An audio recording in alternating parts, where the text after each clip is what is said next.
बँकेच्या सुरक्षा अलार्म यंत्रणेमुळे एटीएम फोडण्याचा प्रयत्न फसला. लासलगाव शहरातील मध्यवर्ती ठिकाणी असलेल्या 3 बँकांच्या एटीएम फोडण्याचा प्रयत्न बँकेच्या सुरक्षा अलार्म यंत्रणेमुळे फसला. चोरट्यांनी सीसीटीव्ही कॅमेऱ्यावर स्प्रे मारल्याने सुरक्षा अलार्म वाजला. याबाबत बँकेकडून लासलगाव पोलिसांना फोन लावला. पोलीस घटनास्थळी दाखल होत पाठलाग केल्यानंतर स्कोडा गाडीने वेगात वाहन चालवित आरोपी पळून जाण्यात यशस्वी झाले असले तरी एटीएम मधील लाखो रुपये वाचवण्यात यश आले आहे.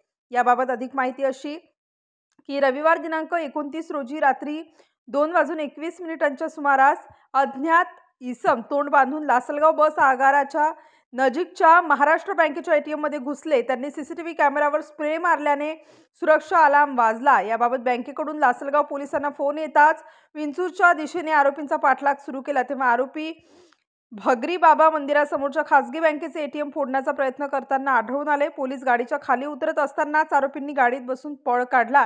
याबाबत पोलिसांनी नाशिक कंट्रोल रूम, येवला तालुका, येवला शहर पोलीस ठाणे तसेच जिल्ह्यात नाकाबंदी लावण्यास कळविले. पोलीस येवला दिशेने गाडीचा पाठलाग करत असताना गाडीने अचानक यू टर्न घेऊन निफाडकडे वेगाने पळून जाण्यात ते यशस्वी झाले. मात्र एटीएम मधील लाखो रुपये वाचविण्यात यश आले.